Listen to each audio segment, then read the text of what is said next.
Imagine um mundo sem o Google. Não, é sério. Um mundo sem o Google. Um mundo onde você não poderia fazer uma pesquisa sobre o seu encontro às cegas. Um mundo onde não pudesse achar, com um clique do mouse, o PIB do Cazaquistão. Um mundo no qual você, ao se sentir mal, não possa se sentar ao computador para descobrir se toma 2 aspirinas ou se deve chamar a emergência. É incrível, não é? Há apenas 10 anos atrás não havia nenhum Google e 5 anos antes disso não havia como fazer buscas na internet. E isso era um problema enorme. Porque de que adiantava o World Wide Web se você não podia navegar e ir aonde quisesse? As empresas que tentaram a mão na busca incluíram alguns dos nomes mais icônicos da história da rede, como Yahoo e Excite. Mas apesar dos caras que as iniciaram estarem entre alguns dos mais brilhantes dos anais do comércio americano, no fim eles se viram incapazes de sacar o programa. Aí uma dupla de crânios super nerds na casa dos 20 anos solucionou o problema das buscas. Vou contar como eles fizeram e também como no processo se tornaram multibilionários. Meu nome é John Heilemann e como jornalista cobri a revolução da busca desde o início.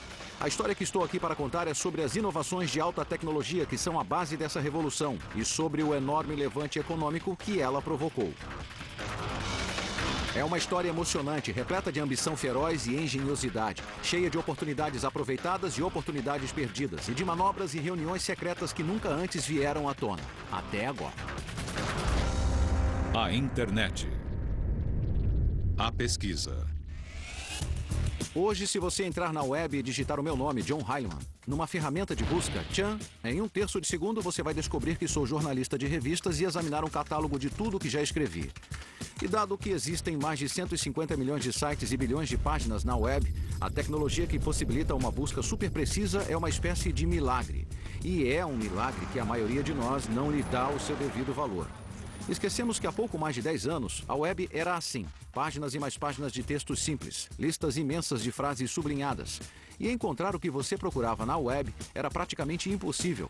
Não havia jeito de procurar as coisas. Só o que você podia fazer era seguir links e torcer que a sorte levasse você até alguma coisa útil.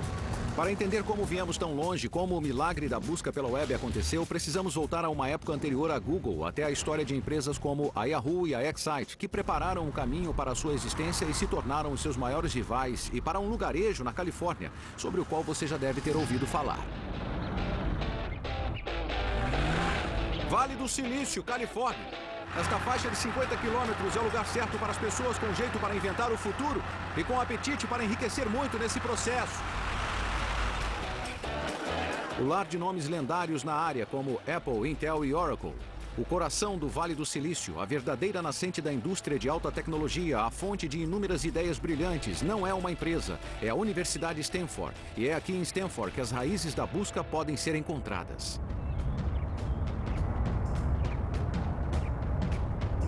Você deve estar achando que vou dizer que em algum laboratório por aqui, alguns estudantes que só tiram 10 e seu professor crânio estavam inventando algum chip de silício mega veloz ou algum enorme supercomputador e tomaram o vale de assalto. E havia, mas não estamos interessados neles. Estamos interessados em 2 indolentes chamados Jerry Yang e David Filo, que foram deixados à própria sorte quando seu professor tirou um ano sabático. Enquanto Jerry e David estavam à toa, tiveram uma ideia que se tornaria a base de uma das empresas mais conhecidas dos Estados Unidos e que os transformaria em bilionários. Hoje a empresa deles se chama Yahoo e está entre os sites mais navegados da web.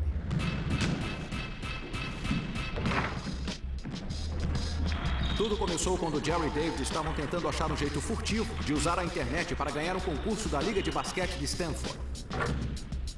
Os garotos eram estudantes de engenharia elétrica e tinham acesso à web. Eles a varreram minuciosamente site por site procurando informações atualizadas sobre esportes. David descobriu como acessar um monte de sites diferentes para conseguir os dados dos jogos de basquete da noite anterior. Ele puxou tudo e compilou os dados para tentar ver se a gente devia mudar de jogador, trocar jogadores ou fazer seja o que for. É difícil imaginar uma meta mais trivial do que um concurso destes. Mas ao caçar dados esportivos obscuros nessa rede estranha e desajeitada chamada internet, Jerry e David davam os primeiros passos na estrada para a busca. Na época, competíamos contra outros alunos de outros departamentos e estávamos tentando usar a tecnologia como vantagem e eles estavam lendo os jornais do dia seguinte. E se baseando nos jornais, eu acho que a gente ganhou de lavada, né? Eu não sei se foi muito, então eu não sei se a tecnologia ajudou tanto assim, mas foi uma experiência muito divertida. E não é surpresa nenhuma que a rede de 1994 não tenha ajudado muito a Young e Philo. Até para entender o que era e o que a internet tinha a oferecer, você precisava de algum tipo de guia, de algum tipo de diretório para ajudar a navegar no meio daquilo. Era um pensamento simples, porém brilhante. Um diretório que pudesse mostrar aos usuários virgens da web como encontrar coisas legais nesse novo mundo eletrônico. Mas não tinha nada a ver com a busca atual, era só um monte de categorias e subcategorias que você podia caçar e fuçar. Era incrivelmente tosca, compilada manualmente por uma dupla de geeks que passava horas olhando o máximo de sites possível e então decidindo como listá-los. Mais tosco ou não, aquilo que os caras chamaram de Guia do Jerry e do David para o World Wide Web foi a primeira de seu tipo e provou ser imensamente popular. E da noite para o dia, rolou um lance mundial. Milhões de usuários do mundo todo correram para o site. Os dois logo se tocaram de que precisavam de um nome mais curto, mais esperto, que grudasse, um que soasse mais, sabe, emocionante. A Yahoo era uma grande ideia, mas uma ótima ideia não basta para se tornar uma grande empresa. É preciso dinheiro, e muito. Mas como todos sabem, não há falta dele no Vale do Silício. E a maior parte vem destes prédios ao longo da Sand Hill Road, os escritórios de muitos investidores de risco lendários do Vale. Eu não sei o que esperava ver na primeira vez que vim a este lugar. Ruas pavimentadas com ouro, sei lá. Mas foi isso que encontrei. Um monte de edifícios baixos sem identificação, naquilo que parece um vilarejo alpino. Mas por trás daquelas portas ali estão os investidores de risco, os caras que presidem os fundos de investimentos, contendo bilhões e bilhões de dólares. Os caras que decidem quais empresas iniciantes sobreviverão e quais nunca verão a luz do dia. Uma das mais bem-sucedidas entre essas empresas é a Sequoia Capital. Seu sócio mais famoso, Michael Moritz, decidiu fazer uma visita aos jovens fundadores da Yahoo em seu trailer em Stanford. Lá dentro havia uma grande confusão. Aquilo era o pior pesadelo de toda mãe. Embalagens de pizza por todo lado, computadores e equipamento eletrônico espalhados aqui e ali, com as cortinas fechadas. A temperatura era de uns 30 graus. Era uma fossa séptica sufocante. Era uma zona. Havia muitos motivos para ficar cético em relação a fazer na Yahoo. Eram apenas 2 pessoas e o seu plano empresarial era, para ser generoso, nebuloso. Mas o que Moritz não podia ignorar era o potencial do diretório da web de Young e Philo.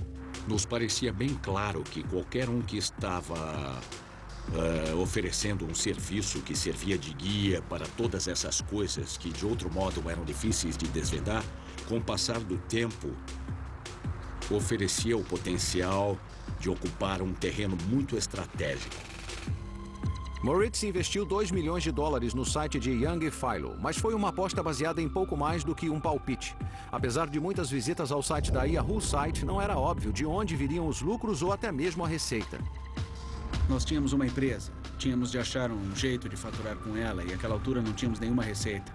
Na verdade, era pior do que isso. Na época, ninguém do planeta Terra tinha descoberto um jeito de ganhar dinheiro com internet. Mas a Yahoo mudaria tudo isso e, ao fazê-lo, ajudaria a iniciar a corrida do ouro que logo tomaria a web. Em 2007, empresas de busca como a Yahoo e a Google geraram bilhões de dólares em receita e lucros, tornando-os a inveja de empreendedores em todo lugar. Mas em seu alvorecer, ninguém usava a web para negócios ou comércio. A ideia em si era considerada uma heresia e até mesmo malévola. Eu me lembro claramente das discussões enquanto a web tentava definir a sua cultura. Em meados da década de 90, o centro da cultura da web não era o Vale do Silício, mas aqui neste pequeno parque, no extremo sul de São Francisco. A revista Wired e a sua irmã online, a Hot Wired, foram lançadas. Eu trabalhava aqui na época e os argumentos a respeito da iminente comercialização da web eram ferozes e se resumiam a apenas uma palavra: publicidade. A publicidade dividiu a comunidade na web. De um lado estavam os investidores de risco e outros tipos financeiros que acreditavam que a internet era um novo meio e a mídia sempre fora sustentada pela publicidade. Sabe, havia uns 100 anos de história de mídia por trás dela que diziam: se você consegue reunir uma plateia grande em um lugar só, poderá vender publicidade a ela. Não era preciso muito mais inteligência do que aquela entre as orelhas de uma salamandra para sacar isso. Do outro lado estavam os utopistas da internet, pessoas que viam a web como um lugar que prometia liberdade. Não era um ambiente comercial. As pessoas não eram empresas. Era apenas um monte, em geral, de estudantes universitários, pesquisadores que faziam experimentos com essa coisa nova. Mas Yang e Philo haviam aceitado o capital de risco. Entraram no jogo para construir um negócio. Eles tinham de achar um jeito da Yahoo ser rentável. Qualquer jeito. Jerry e David estavam muito preocupados com as ramificações e repercussões de se colocar publicidade no site deles, temendo que isso fosse ruim para os usuários deles e que os usuários se rebelariam. Para os fundadores da Yahoo, isso era um dilema grave. Ao aceitar publicidade, eles arriscavam alienar os seus usuários leais. Mas realmente não havia qualquer outra opção viável. O que mais eles podiam fazer? Então, para nós, naquele momento, a publicidade parecia a melhor escolha. Mas estávamos realmente preocupados com ela. Foi muito duro mesmo.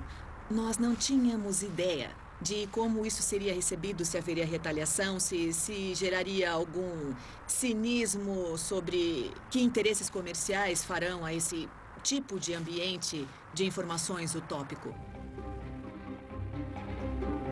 No final de 1995, a Yahoo começou a aceitar publicidade em banners com a respiração presa e os dedos cruzados.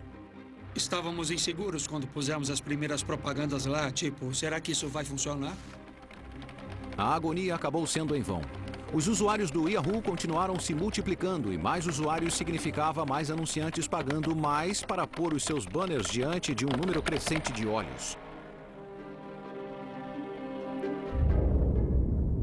Pela primeira vez, a Yahoo tinha mostrado que era possível ganhar dinheiro na web.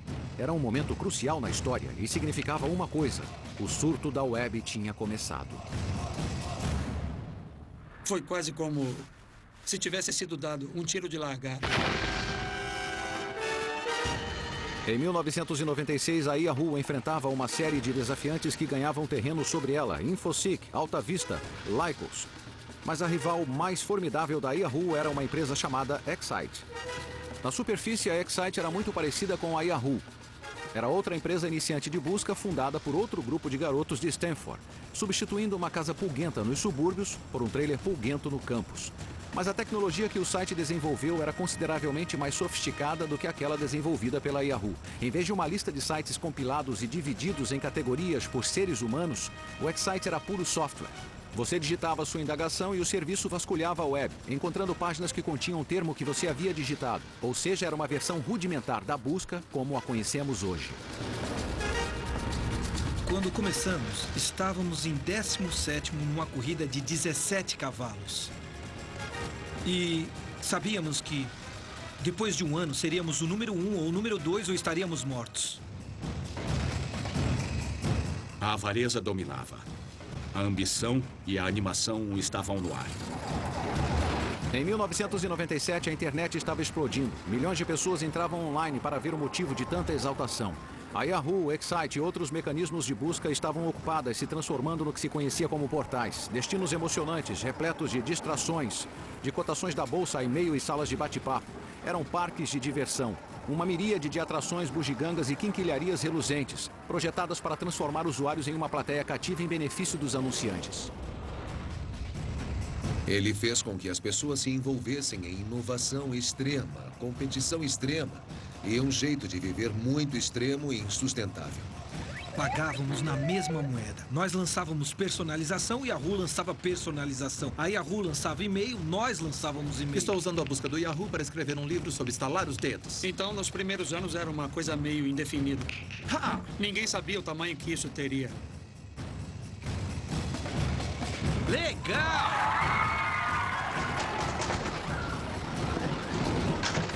Mas embora as empresas de buscas estivessem fazendo grande sucesso, também estavam se tornando algo muito diferente do que eram quando começaram.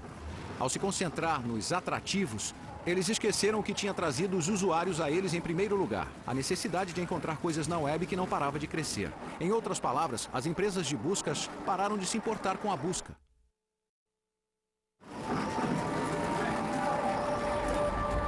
Do Vale do Silício às ruas de São Francisco, a área da Bahia estava repleta de crânios ambiciosos, atrás de oportunidades concebíveis relacionadas à web, solucionando problemas concebíveis relacionados à web, certo? Não. De fato, a maior oportunidade ainda estava lá fora, encarando as empresas de busca bem nos olhos, mas seu sucesso as deixou tão cegas que não podiam ver. O problema era, falando claramente, que quando o assunto era localizar informações relevantes na web, a Yahoo, a Excite e o resto das chamadas empresas de busca eram uma droga. Você podia passar o dia todo digitando várias combinações de palavras para encontrar o que você queria e ainda assim não ter nenhum resultado.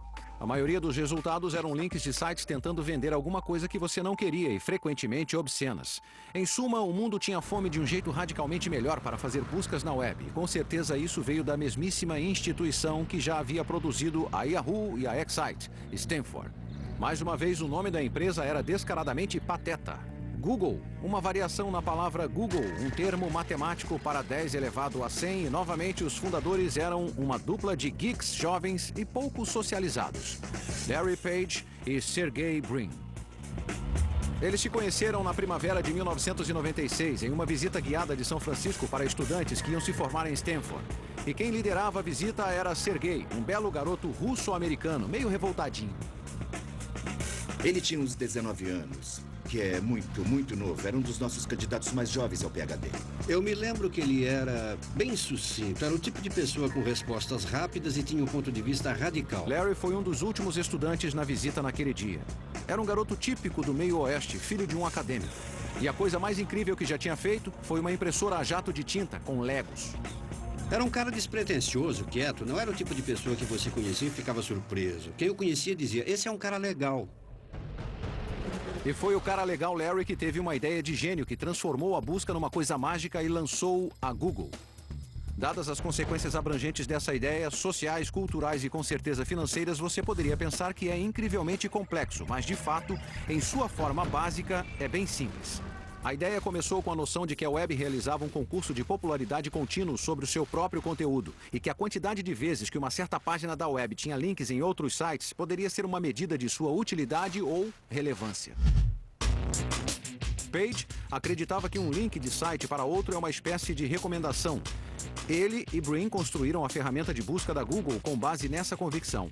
E como escreveram na agora famosa dissertação acadêmica de 1998, abre aspas, em essência, a Google interpreta um link da página A para a página B como um voto da página A em prol da página B. A Google avalia a importância de uma página pelos votos que ela recebe. Fecha aspas. Em outras palavras, quando um site sobre, digamos, Abraham Lincoln resulta em 15 milhões de links, isso significa que muita gente acha útil. Outro site de Lincoln que, digamos, resultou em 11 links, não impressionou quase ninguém. Essa realização levou Page e Brin à sua própria versão do ditado "siga o dinheiro". Para encontrar os sites mais relevantes, o que você tinha de fazer era contar os links. A ideia de Larry sobre a contagem de links era simples, mas brilhante, e acabaria sendo o coração do incrível sucesso da Google. Mas na época, Larry entendeu dessa forma? De jeito nenhum. A primeira pessoa a ver a Google em ação foi um dos professores de ciência da computação dos rapazes, Héctor Garcia Molina. Brincamos na minha sala por um tempo, olhando para a contagem dos links, ou seja, quantas páginas apontam para a sua página, de páginas interessantes. Então, olhamos para a homepage de Stanford e então a comparamos com outros departamentos, o MIT ou Berkeley, que são nossos concorrentes. E nos divertíamos muito vendo quais dessas páginas eram mais importantes do que as outras, porque havia mais referências a elas. Quando Larry e Sergey lançaram a Google no site de Stanford, todos que viram a ferramenta perceberam que era especial. Era uma ferramenta de busca que voltava a se importar com buscas. Da sala de estudantes graduados no campus de Stanford Campus, vista aqui nestas imagens inéditas, Page e Brin lutaram para gerenciar a popularidade de sua novidade inovadora. Havia tanto tráfego no Google que quase toda a internet da Universidade de Stanford entrou em colapso. Então, a administração da universidade disse, vocês têm que sair do campus. Stanford não era mais útil para Larry e Sergey. Era hora deles saírem do campus e irem para o Vale do Silício, arranjar alguma verba e transformar sua ideia brilhante em uma empresa de verdade. E ao fazê-lo, eles se juntariam a milhares de candidatos a empreendedores, buscando fama e fortuna no ramo.com do Vale do Silício. E isso significava que as chances estavam contra eles. Vamos falar um pouco sobre astrofísica.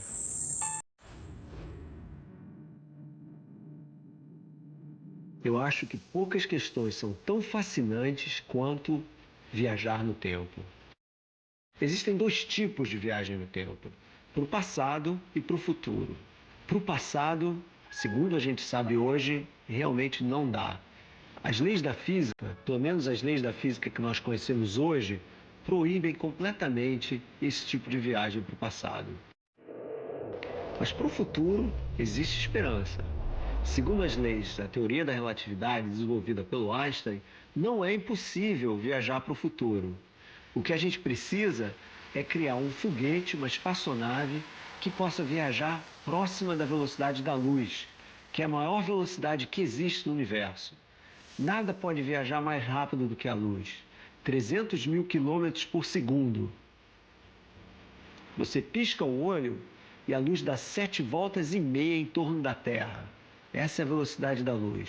Mas se você pudesse criar um foguete que viaje próximo da velocidade da luz, o tempo para você do foguete vai passar mais devagar do que o tempo na Terra. Então, se você viajar durante, por exemplo, 5 anos nesse foguete, quando você voltar, você vai estar 5 anos mais velho. Mas as pessoas que ficaram na Terra vão estar 15, 20, 30 anos mais velhas. Ou seja, você conseguiu viajar 20, 25 anos para o futuro. O quanto para o futuro depende de quão perto da velocidade da luz você chega. Essa era a essência da relatividade do Einstein, que o tempo é relativo. Quanto mais rápido você vai viajando, mais devagar o tempo vai passando.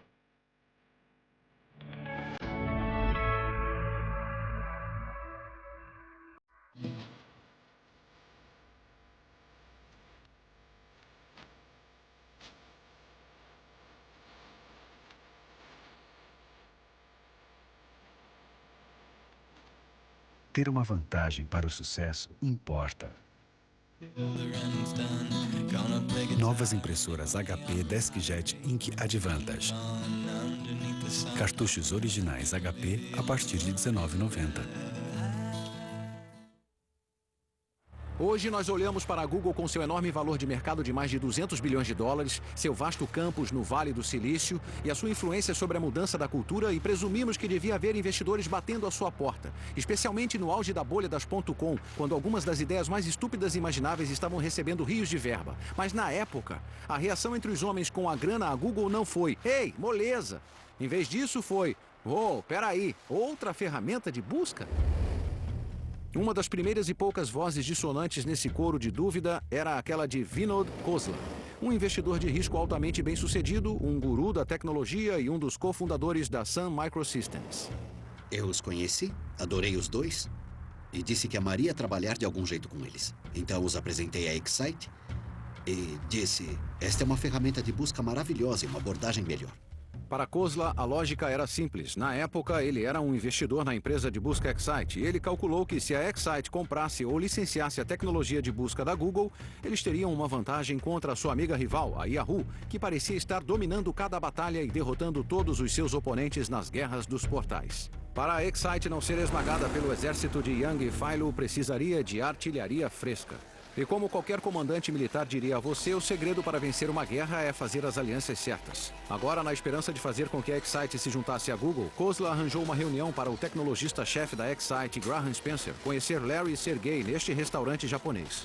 Os rapazes da Google vieram com a esperança de garantir a continuidade do projeto. Eles haviam feito um teste para demonstrar como os seus resultados de busca eram melhores do que os da Excite, e ligando os seus laptops, eles mostraram os resultados a Spencer. Spencer voltou e contou ao diretor da Excite, George Bell, sobre a tecnologia da Google, assim como Khosla. Eu vi muita resistência.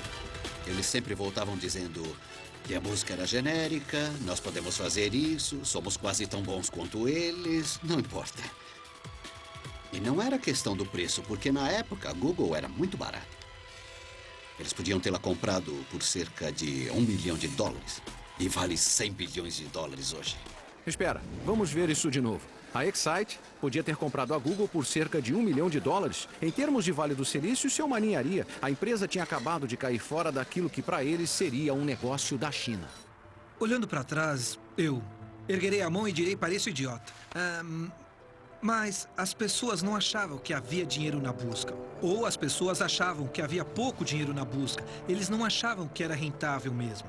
Quer dizer, na real, a busca é rentável. É rentável. Mas não foi só a Excite que não enxergou todo o potencial da Google. Todas as empresas em busca do Vale do Silício se fechou para eles. Então, cada vez mais frustrados, Larry e Sergey procuraram um de seus professores de Stanford, que também era um empresário, um homem chamado David Chariton. Para mim, eles queriam uma quantia bastante modesta, na casa de $1 milhão. E eu tinha faturado um pouco com uma empresa iniciante que tinha sido comprada pela Cisco e estava trabalhando com Andy Bechtolsheim, que é um conhecido investidor no Vale do Silício. Então, Dave me ligou e disse que eu precisava conhecer esses caras da Google. E eu cheguei na casa dele numa bela manhã ensolarada de verão. Larry e Sergey já estavam desesperados. Se David Chariton e Andy Bechtolsheim não vissem o potencial da Google, provavelmente era hora dos rapazes voltarem a se dedicar ao seu PhD. O Larry chegou primeiro. Aí o Sergey chegou.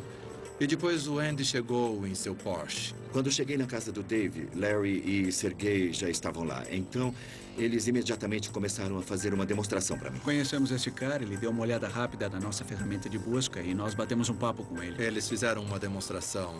Esta é a Google, podemos digitar aqui dentro e tem o Estou com Sorte e todos esses outros elementos. E imediatamente ficou claro que essa era uma ideia muito, muito boa. E eu acho que o Andy comprou rapidamente a ideia. Na verdade, acho que era a melhor ideia que eu já tinha visto na minha vida.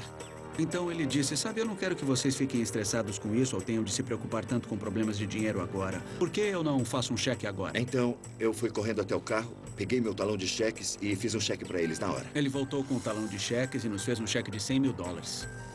Para a Google, $100 mil. Acho que o Sergey disse, nós nem temos uma conta no banco. E o Andy disse, bem, depositem quando tiverem uma. Eu acho que eu nunca tinha feito um cheque tão rápido assim, daquela maneira. Essa foi a única vez na minha vida. Vamos pensar nisso. Quantas pessoas você conhece que estariam dispostas a fazer um cheque de $100 mil na hora para um par de estudantes desleixados? Quer dizer, mesmo para um cara como Andy Bechtolsheim, que valia muitos milhões de dólares, a coisa toda parece meio doida. Mas é o tipo de coisa que acontece aqui no Vale do Silício. É por isso que chamavam os primeiros investidores de anjos. Eles estão no ramo de fazer pequenos milagres. Andy claramente estava botando muita fé neles, não só... não levando o seu dinheiro para o México, mas eles foram embora com um novo ânimo, segundo me lembro. Tipo, realmente podemos fazer isso. O investimento de Bechtolsheim foi seguido de cheques de um punhado de outros anjos, totalizando $1 milhão. $1 milhão deve ter parecido muito dinheiro para dois alunos subsistindo basicamente de fast food. Mas como Larry e Sergey logo descobririam, $1 milhão era pouco no ano frutífero do Vale do Silício.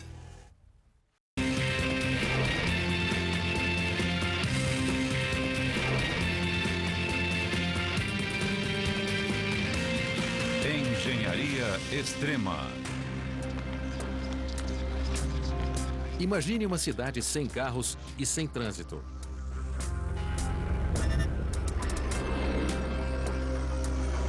Onde o transporte pessoal pode ser acionado por um simples botão. E você não conduz seu veículo, mas é conduzido por ele.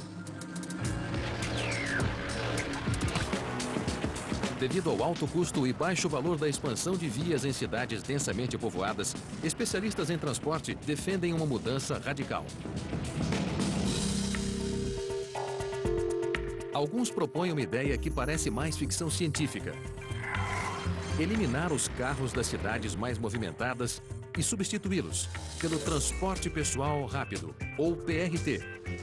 O passageiro chegará à estação e escolherá o destino. Um veículo autônomo o apanhará imediatamente e o levará diretamente ao destino, em alta velocidade, sem paradas e sem condutor. O veículo autônomo será melhor que o carro em quase todos os aspectos. A energia utilizada virá de uma rede que poderá incluir fontes renováveis, tais como a eólica e a solar. Ele será leve, feito de plástico e materiais compostos, o que o tornará mais energeticamente eficiente. E, acima de tudo, será totalmente automatizado, acabando com os acidentes provocados por erro humano. Mais seguro que carros e mais barato de construir que estradas ou ferrovias. O PRT é o cálice sagrado para os engenheiros de transportes. Se Washington tiver sucesso, servirá de modelo para sistemas de veículos pessoais no mundo todo. Há muitas formas de melhorar a eficiência na forma como as cidades são projetadas atualmente. E há um grande desejo de ir muito além do carro. E esse novo conceito atende diretamente a essa necessidade. Mas o caminho adiante é longo e o trânsito na capital terá de piorar antes de melhorar. Esse Clark Kent meio magricela é L. John Doerr, talvez o mais famoso e bem-sucedido investidor de risco do Vale do Silício. Ele já financiou a Sun, a Compaq, o Netscape e a Amazon.com, e oficialmente é o homem com toque de Midas. Então, praticamente inevitável que Page e Brin acabariam na porta de Doerr. Eles estavam tão convencidos de que a busca era uma coisa tão grande, tão importante, que ia crescer tanto que eu perguntei até onde. E Larry Page, totalmente sério, disse: bem, 10 bilhões em receita. Aí eu caí da minha cadeira. Eu tinha a certeza de que eram empresários muito ambiciosos, com uma visão poderosa. Poucas coisas faziam o barco de John Doerr flutuar mais do que ambições grandiosas. E até naquela época, Page e Brin tinham ambições que fariam qualquer mortal corar. Eles queriam organizar literalmente todas as informações do mundo, torná-la buscável e universalmente acessível. Oh! No início de 1999, recebi um telefonema de John Doerr, que queria que eu fosse até seu escritório, que tinha uma coisa para me mostrar. Não fazia ideia do que ele estava falando, mas quando John Doerr chama, a gente atende. Doerr me sentou atrás de sua mesa e me disse que havia feito um investimento em uma empresa iniciante. Uma ferramenta de busca, imagine. Então ele se virou para o computador, abriu o navegador e me mostrou um site que eu não conhecia, google.com. A diferença era surpreendente, assim como a simplicidade radical do Google, e os resultados eram incrivelmente precisos. Eu me virei para Doerr e disse: uau, isso é impressionante. Mas não tem publicidade no site, nem mais nada. Como é que isso vai dar dinheiro? E Doerr respondeu: esses caras estão solucionando o problema mais difícil da internet. E se não descobrirmos como ganhar dinheiro com isso, precisamos sair desse ramo. Mas descobrir como a Google se tornaria lucrativa provou não ser nada fácil. E à medida que os dias que passavam e viravam meses, sem um plano empresarial, os investidores foram ficando cada vez mais inseguros. Não havia nenhum meio de sustento para nenhum dos associados ao Google. Não havia dinheiro trocando de mãos. E os fundadores tinham de contratar pessoas, tinham de pagar as pessoas, tinham de comprar equipamento para armazenar o serviço, e tudo isso requeria dinheiro. Cerca de $500 milhão saíam pelas portas da Google todo mês. E isso significava que os $25 milhões no banco não durariam muito. A solução óbvia era seguir os passos da Yahoo e da Excite e pôr banners de anúncios no site. Mas em uma de suas decisões mais corajosas e mais visionárias, Page e Brin se recusaram a seguir o caminho mais fácil. Eles simplesmente não conseguiam suportar a ideia do Google se tornar apenas mais um portal apinhado. Eles queriam garantir que as pessoas tivessem uma experiência incrível, mas também com anúncios que fizessem sentido para as pessoas. Page e Brin não eram contra a publicidade em si. Eles só queriam que fosse de uma maneira mais fácil e webificada. Mas eles não conseguiam pensar qual seria essa forma. Mas o tempo e o dinheiro estavam acabando, então na ação mais controversa da vida de sua jovem empresa, eles encontraram a solução para o seu problema de uma maneira típica do Vale do Silício. Eles a copiaram de outra pessoa. E essa outra pessoa era este homem, Bill Gross. Baseado em Los Angeles, Gross não tinha nenhuma ligação com a Google. Ele administrava uma empresa pequena chamada Ideal Lab, uma espécie de incubadora de ideias inovadoras e as empresas iniciantes que as criam. Foi Gross quem descobriu a charada da publicidade na internet e, de certa maneira, garantiu a salvação para a Google. Eu passo a vida olhando problemas que vejo e procurando maneiras de solucioná-los. Quer sejam problemas rotineiros como trânsito, ou problemas de saúde, ou problemas de tecnologia. Mas eu sempre gosto de olhar para tudo e dizer como poderia ser melhor. No decorrer de sua carreira, Gross já tentou a mão em tudo, desde robôs a painéis solares. Mas no final da década de 90, a sua obsessão era a propaganda na web. Quando vi esse problema em particular, nessa empresa, enquanto as nossas empresas procuravam meios para anunciar de maneira mais eficaz, eu estava dizendo a mim mesmo como fazer isso melhor. O que há de errado com a maneira como estamos comprando a publicidade? Como gostaríamos que fosse? Olhando para trás, a ideia de Gross, assim como a contagem de page dos links, era brilhantemente simples. Começou com a percepção de que quando alguém digita uma indagação, não só está dizendo ao mundo o que lhe interessa, mas frequentemente diz ao mundo o que está interessado em comprar. Então, se eu digitar as palavras Bob, Dylan,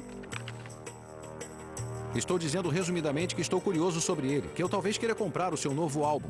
Agora pegue essa informação e todos os outros nomes de músicos que já digitei no Google e de repente você tem uma imagem detalhada de mim e sabe que sou fã de música. Uma informação de grande valor para o ramo fonográfico. E isso é em essência o que Bill Gross viu e viu antes de qualquer um, que uma ferramenta de busca poderia ser e provavelmente seria uma das formas de pesquisa de mercado mais poderosas e eficazes do mundo. No jargão do ramo, os termos que você digita numa ferramenta de busca são chamadas palavras-chave e Gross se deu conta de que poderiam valer uma fortuna. As palavras-chave são o futuro do setor. As palavras-chave são tão valiosas porque quando uma pessoa digita uma palavra-chave em uma ferramenta de busca, ela dá a você uma janela enorme sobre sua intenção naquele momento. E se você consegue fazê-la digitar várias palavras, isso não tem preço. Gross acreditava que podia vender palavras-chave aos anunciantes. A BMW, por exemplo, pagaria um bom dinheiro para garantir que cada vez que alguém digitasse a palavra carro em uma ferramenta de busca, um link para um site da BMW apareceria no topo dos resultados da busca. Mas até mesmo entre o pessoal da Gross, a ideia de pagar por isso parecia crassa, censurável. E para algumas pessoas nessa reunião, isso foi muito repulsivo. Havia algumas pessoas torcendo o nariz para a ideia e dizendo, você nunca vai se dar bem com isso. E eu disse, ora, é igualzinho as páginas amarelas. Pensem na utilidade das páginas amarelas. E eu deixei a reunião, voltei correndo ao meu escritório, peguei as páginas amarelas, levei de volta, coloquei na mesa e disse, vejam como isso é útil. Você procura uma coisa aqui, esses são anúncios pagos. E é isso que o cliente quer quando está procurando por encanador. Por que não fazemos isso numa ferramenta de busca? Seria útil. E a grande ideia acabou sendo uma busca feita como nas páginas amarelas. Gross finalmente persuadiu os céticos em sua empresa e em 1998 ele lançou um site baseado em palavras-chave e links patrocinados que acabou sendo conhecido como Overture. Foi um sucesso instantâneo. O diretor da empresa veio até mim e disse, estamos lidando com bilhões de microtransações. Somos maiores do que a companhia telefônica, até mesmo na quantidade de transações com que estamos lidando. E então me dei conta, isso é mesmo uma coisa grande. O que Gross não sabia era que no Vale do Silício ele estava sendo observado e que a Google acabaria vendo a ideia dele como a solução de seu dilema de projeto empresarial. Larry e Sergey aconteceram num site pequeno, o Overture, que estava crescendo bem com listagens patrocinadas. E acho que Larry, em particular, sentia que isso oferecia um mapa para um ramo em que o Google poderia entrar. Os rapazes da Google combinaram de se encontrar com Gross e depois encontrá-lo repetidas vezes. Grande parte da história empresarial é determinada por esses encontros entre os aspirantes e titãs se reunindo a portas fechadas. Bom, eu me encontrei com Larry e Sergey e estávamos falando sobre encontrar um jeito de mesclar a enorme monitoração que o GoTo estava tendo e resultados de buscas incrivelmente relevantes que a Google tinha. E falamos várias vezes sobre diferentes maneiras de incorporá-las juntas. Às vezes, reuniões como esta terminam com ambos os lados emergindo junto, mas outras vezes, não. Esse foi o caso com a Google e a Overture. E o que aconteceu exatamente ainda é um mistério. Mas o resultado foi bem claro. Primeiro, Larry e Sergey deixaram as conversações, sem fechar nenhum tipo de acordo. E então, pouco depois, a Google inaugurou um serviço chamado AdWords, que era incrivelmente semelhante ao da Overture. Parece suspeito? Pode apostar que sim. Gross processou a Google por essa semelhança e pela apropriação que sugeria. Mas finalmente os dois lados se entenderam fora dos tribunais. E uma coisa é certa, o acordo incluiu dinheiro bastante em ações da Google para manter Bill Gross extremamente feliz. Achamos que daria valor adicional, mas nunca pensamos que tivesse esse tipo de impacto e alcance e resultasse num plano empresarial online valioso. Mas adoramos que tenha acontecido. A Google incrementaria a ideia original de Gross de várias maneiras importantes, mas a principal era que separaria os anúncios dos chamados resultados de busca orgânicos. Dê uma olhada na página da Google que estamos tão familiarizados agora. Esta é a caixa branca onde você digita a sua indagação. Aqui estão os resultados limpos gerados pelo algoritmo de relevância do Google. Então aqui em cima e à direita temos os anúncios, os links azuis patrocinados pelos quais as empresas pagaram. E é deles que a Google faturou bilhões em lucros nos últimos anos. Ficou claro que era uma experiência melhor para o usuário do que chegar num site que parecia a Rua 42 ou Times Square às 2 da madrugada, e eles acharam que seria melhor para os anunciantes também, porque resultaria em mais negócios para eles. E essa foi uma ideia maravilhosa, incrível e surpreendente no início de 2000. O que a Google tinha feito não foi apenas abrir um caminho na direção de seu sucesso comercial. Tinha criado as fundações para a astronômica decolagem da publicidade na internet em grande escala. De repente, com AdWords e serviços semelhantes da Microsoft e da Yahoo, qualquer um que quisesse pôr seus produtos online, da Toyota e do Citibank, até um pastor nas montanhas rurais vendendo tapetes de pele de bode, tinha à sua disposição um meio eficaz de chegar a um mercado global. O que nós agora entendemos é que esse foi o nascimento da economia na internet e a Google, o seu principal jogador. Em 19 de agosto de 2004, a Google abriu o seu capital colocando as suas ações à venda na Bolsa de Valores Nasdaq. Nos 5 anos anteriores, a empresa tinha ido de zero a incríveis 3 bilhões de dólares em receitas anuais e tinha se tornado um nome conhecido.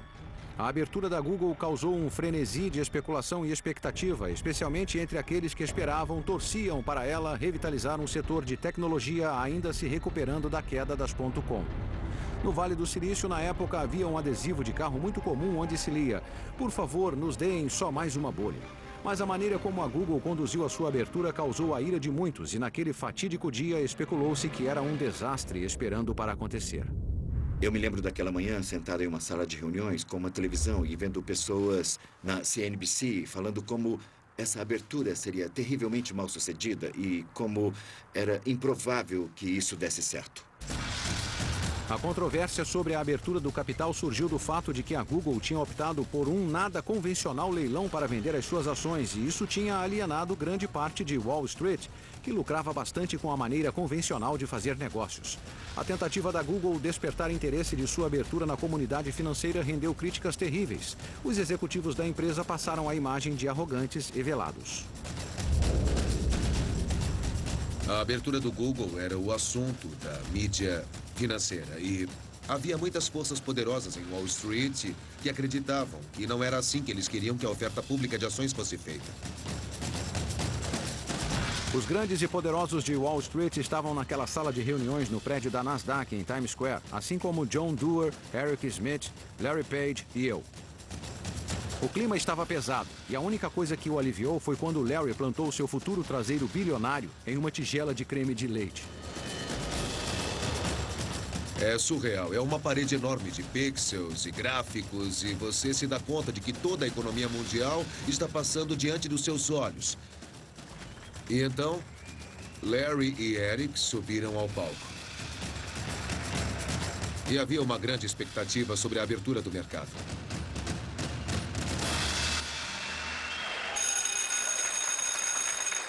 E lá foram eles.